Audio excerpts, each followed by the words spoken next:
Welcome to EpiSTEM podcast. This EpiSTEM podcast is brought to you from the National Centre of STEM Education at the School of Education in the University of Limerick.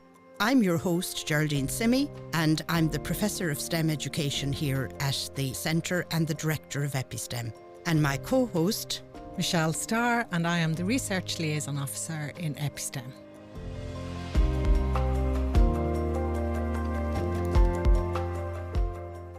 Welcome back, everybody, to our EpiSTEM podcast, and hello today from Michelle and from myself, Geraldine, and I want to say a warm welcome to our guest for today, Associate Professor Olivia Fitzmaurice. Yeah, delighted. Now we're looking forward to chatting with you about all that research you have on maths education and are looking at all of the different research output and all the policy influences and everything you've done through the years here with us here in the University of Limerick. So before we start, I would just like to maybe draw to your attention that we've had a really lovely letter from the President of Ireland, Michael D. Higgins, who has congratulated us on being involved with the Hunt Museum and with the Limerick Education Support Service on offering the Sustainable Eco Village project to the Limerick schools. And so Michael D has lots of words of praise for the school principals, for the leaders in the schools, for the teachers, and particularly for the students who are involved in the project. And he wishes us all all his best wishes here in EpiSTEM as well. So I just want to maybe if I read out even one sentence of what he has to say, he's delighted that our project aligns with the United Nations agenda on sustainable development goals, and that is our shared global blueprint for the future of our planet, he says, and it calls for collective efforts to end poverty, protect the planet, and ensure peace and prosperity for all by 2030, which is our 2050 is when we have our deadline on this project, but he has the Sustainable Development Goals for 2030. So that's a lovely letter to receive, and congrats to all our schools, and we'll continue working with you on our STEAM education project. Okay, so over to you, Olivia. Tell us a little bit about what has attracted you in to become one of our esteemed professors here in the University of Limerick and in maths education. Oh, thanks for such a lovely introduction. So nice to be here. So I started off as a PE teacher, actually. I was only 16 when I did my Leaving Cert, and I wasn't really sure clearly what I wanted to do. But I came to UL and we had a choice of maths or English.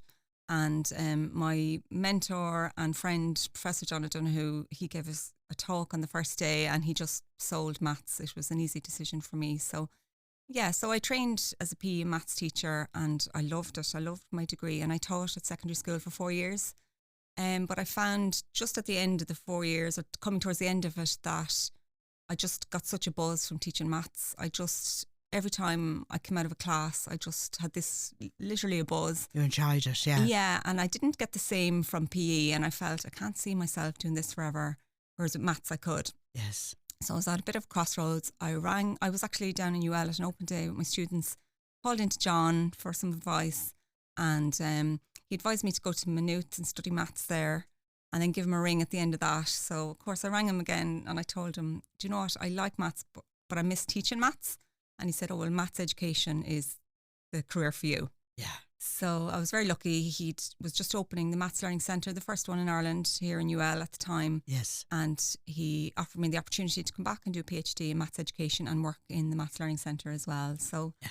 That's fabulous. I've been here since. Yeah, Olivia, well, that's marvellous because, to honour John this way and be able to talk about him today is very important because he actually started and was the inspiration for EpiSTEM, our National Centre for STEM Education here in the university. That's right. So it's a lovely tribute to him really today as we're chatting, and I also am very pleased when I'm introducing you. I didn't want to overwhelm the listeners, but you're also like a senior lecturer in the School of Education. You're an EpiSTEM affiliate with us in maths education, but you also are actually the academic director of the Maths Learning Centre here in UL. Do you want to say a little bit about that centre?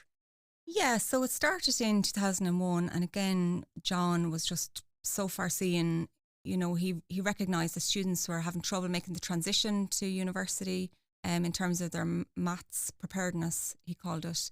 And he started doing diagnostic testing, and he realised that a third of the students were at risk of dropping out or failing their modules. So he put tutorials in place to help these students kind of catch up and keep up.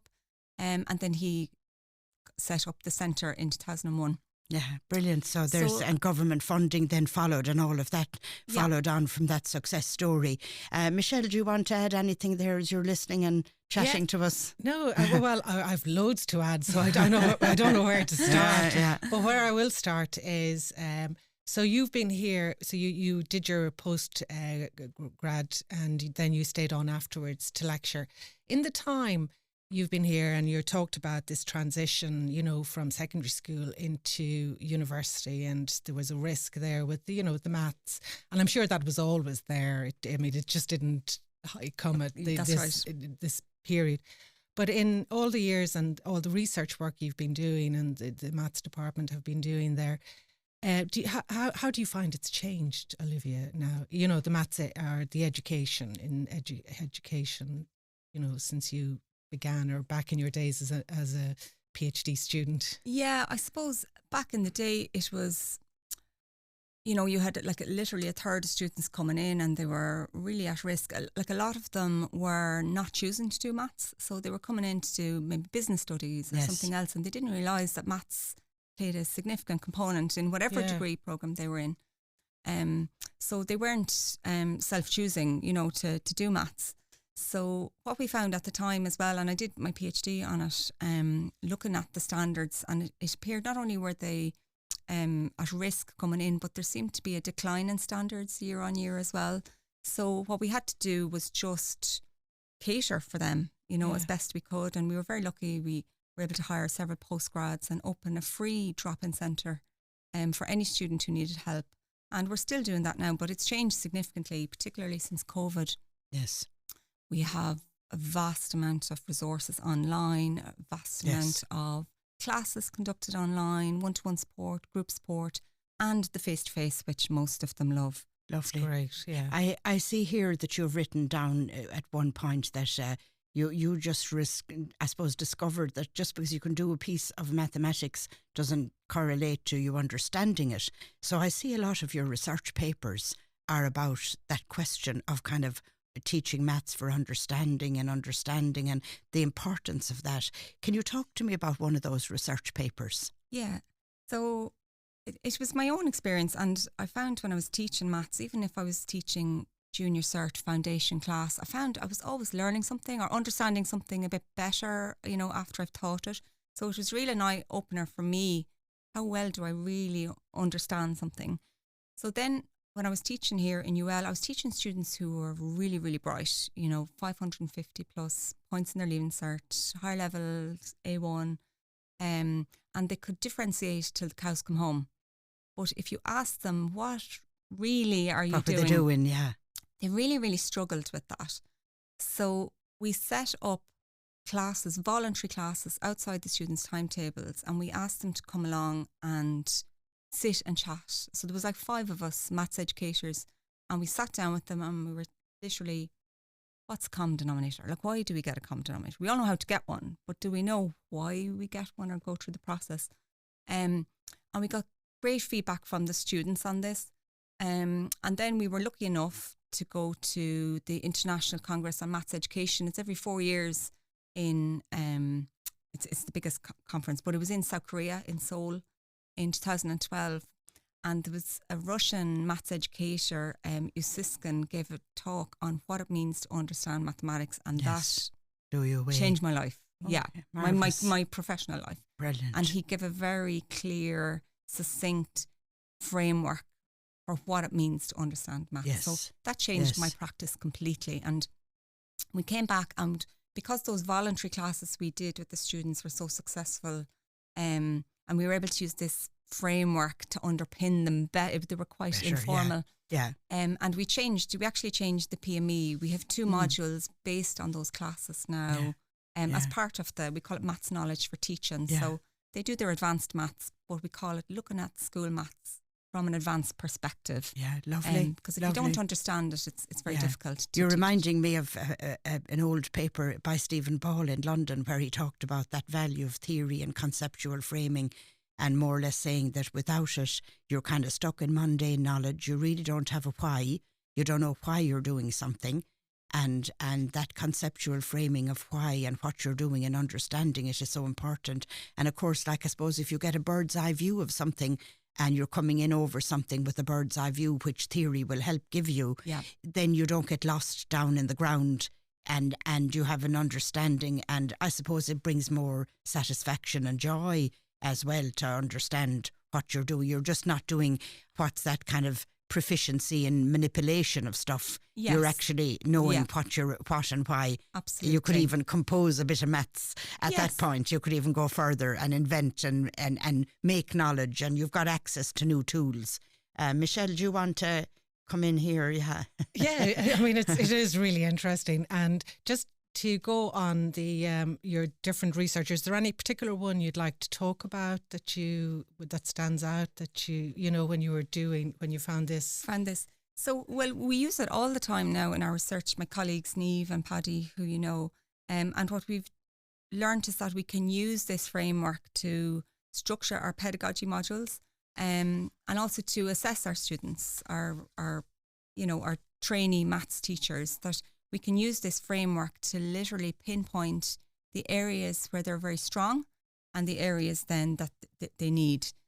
So one of the papers there with Niamh, we give them an assessment in fractions. So we say, can you add fractions? Okay. Can you describe the process behind what you did? That was the second dimension of this U-System framework. Lovely. And then he said, if you really understand it, then you should be able to give an application. Where would you apply this? Where could you use this addition of fractions? Yeah. So then the fourth dimension was, if you really understand, you should be able to show your students some sort of a graph or a picture. A representation, and it's called the representation metaphor dimension. Yeah. And then the fifth one, he said, is like a history culture. So this extra information, maybe the history of how this concept developed, to humanise it as well. So we use that with the research we did. And what we found is that they're very strong in this called the skill algorithm. So they can add. It's brilliant, but they really struggle with the other dimensions. They do. What myself and Niamh did with the undergraduate maths teachers, and then we were able to develop a pedagogy module then on fractions and design it based on the framework. Yes. To fill in where they had weaknesses and then check them again after. But now it's not as straightforward. You don't see huge developments. It's something that takes a long time to develop. Yeah, from your research, I can see that, the little bit I know of Siskin's framework is that, like, he went above the instrumental and he went into the relational, and he was willing to even bring in the story and the culture and the historical as well as all the symbolic and all of that. So imagine being able to teach maths from that rounded space. Yeah. It's like almost humanising the discourse, making it applicable to the real world, and how important that is. Yeah. So that's kind of the kernel of what you do in the research, is it? That's right, yes. Yeah, exactly. And like I say, filling in where the gaps in the knowledge are, because what we always tell them is that we're not trying to nitpick, but we're trying to say that you're smart enough to know these things, but you've just never sat back and really thought about them before. So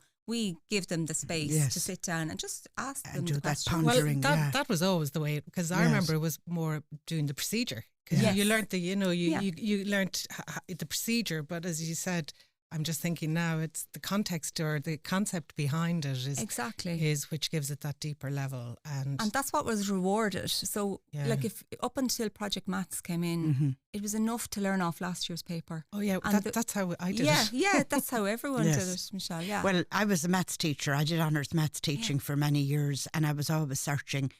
Because I'd have a fun way of doing science, and I was always searching for fun ways of doing maths. I just stumbled upon a book by Joe Bowler, which I found very interesting for helping the girls to stay with me in the honours maths class, I used to even give them an exit. They actually had to sit in their seats and wait with me until they changed their mind and decided they were staying. So that was how I did my no choice.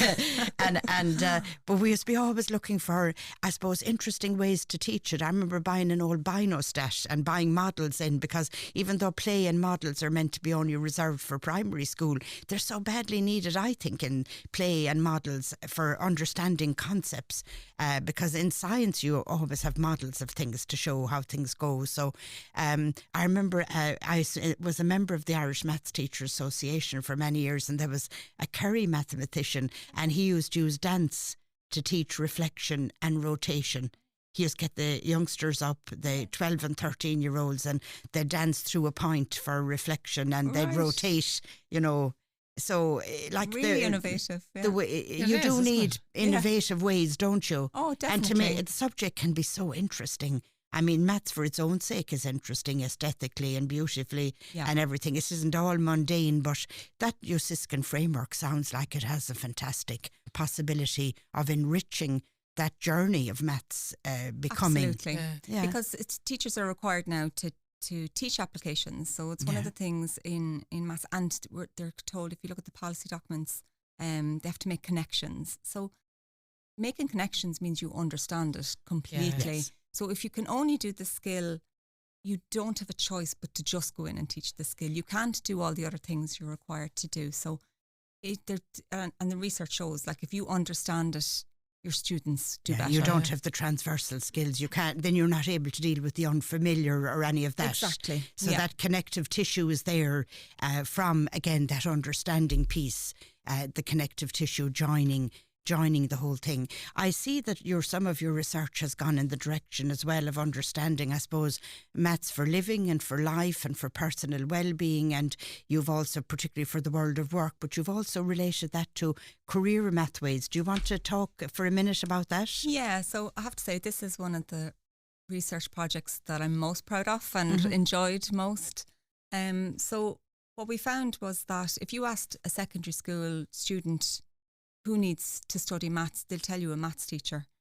They might say an engineer, but other than that, you know, they really didn't see how anybody could use it. And like in Ireland, students do maths to Leaving Cert, like 99% almost.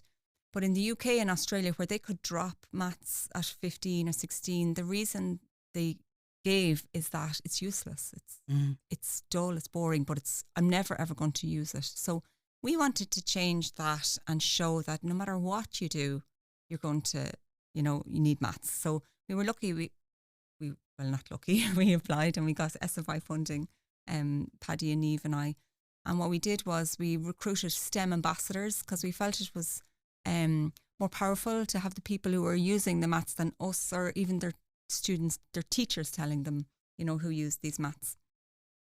So we recruited 14 STEM ambassadors, and we purposely picked careers that weren't very maths obvious. So we didn't go for engineers or that. So we had a florist, a chef, a guard, a photographer, a lawyer. Who else did we have? A farmer, a veterinary nurse. We had a doctor. So we interviewed them and we gave them the questions about how do you use maths? And initially they were like, God, I don't use it at all. But after thinking about it, they were like, they couldn't get to lunchtime without, you know, using maths in many ways. Between estimating and measuring and counting and financial maths and running their business, and between everything, there was millions of skills there that were connected to maths. Absolutely. And numeracy across the curriculum, really. Yes, like even the veterinary nurse, she was like, well, if you get your maths wrong, it's not just an animal, it's some child's best friend.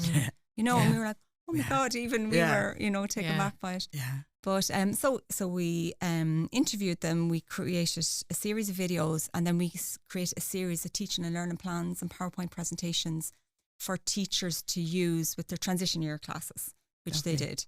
Lovely. And it just showed that the students were just more interested. They had a much clearer, we tested them before and after to see about the utility value of maths, how useful they find it, and there was quite a transition year is a wonderful space to do that. Absolutely. Now, can we finish by looking at making the transition? You have a policy document here about you're looking at that journey from primary to post-primary school. It says Veronica Ryan, Olivia Fitzmaurice and John O'Donoghue. And we had a launch of that with the president of UL and the dean and all, and the head of school there a few weeks ago. So it's called Making the Transition. Do you want to tell us a little bit about that project? Yeah, again, another project I'm very proud of. So Dr. Veronica Ryan is a secondary school teacher here in Limerick, and she did a PhD with Professor John O'Donoghue and I on the mathematical transition. Anecdotally and personally, she felt that students weren't making that transition effectively when it came to maths, and that was motivated the study. So she had 250 students who did the Sigma T or Drumcondra test at the end of 6th class, and they were retested 12 months later after a full year of secondary school mathematics. And what she found was that they had regressed. So and before she even studied that, she looked at the learning outcomes between 6th class and first year, and there was 82% overlap. So it wasn't like they hadn't seen the content in 12 months. Yes. But across the board, bar the students who were had a STEM score of 10, the really high achievers, the rest of the students knew 7% less, basically, after 12 months. Yeah. And that's an amazing finding. Yeah. And will you follow on from that? Yeah, so there was a number of recommendations. It's not one reason on its own. It's a perfect storm of every. It never is. But one of the things is increasing the communication between 6th class and first year. That first year teachers would know what has been done in 6th class, how it's been taught, and oftentimes reteaching the same thing from scratch, it just seems to turn the students off. And it's a completely different environment, isn't it? Going from primary into secondary, it's a huge transition. Oh, there's no comparison. You can imagine, because primary is more, I'm not saying the secondary isn't caring, but it's more of kind of a wrap your arm around maybe the more children. Child-centred, very much so. Whereas the other is... historically, you're standing on their own feet. You're building, Maybe, the way I look at it is, I suppose, Hugh Siskin's model with his culture and his history piece, that maybe we all need to be looking at this thing differently and saying what we all can do differently ourselves at the university as well as in schools and all of that, because definitely there's an opportunity there to keep the play, the enjoyment of maths, the love of maths, as well as the actual, all the, the proficiency and the skill and all that. But like, it's a symbolic language. It's so enjoyable to be able to understand it and at a conceptual level. So it's just fantastic being able to talk to you today. I just want to say a really big thank you for coming on to the podcast with us. And hope you enjoyed it. I did. Hope you really did. Lovely. So we'll just, I suppose, before I finish up today, I would just want to, I suppose one thing as well is that I want to introduce you to the Irish Maths Teachers Association conference last weekend, where our PhD student David Godley introduced again the EPI Academy of STEM Teachers, and we have hundreds of resources free of charge for maths and science teachers on it at the moment, in financial maths and in lots of different areas like trigonometry and calculus, and we'll be brushing up all the new areas as time goes by to have a repository of really up to speed new ways of teaching maths from a research-led approach as well. And so we're also adding some engineering and some technology resources to that in the new year, and hopefully we'll get into the STEM and it'll organically arrive for us as well as we continue that work in UL and in EpiSTEM. Okay, so we'll be played out today by Avril McLaughlin, a researcher and lecturer here in the Irish World Academy of Music and Dance, and Avril's going to play for us a barn dance, and it's called Kilnamona, and it's a famous traditional barn dance from, of course, County Clare. Okay, bye for now and take care.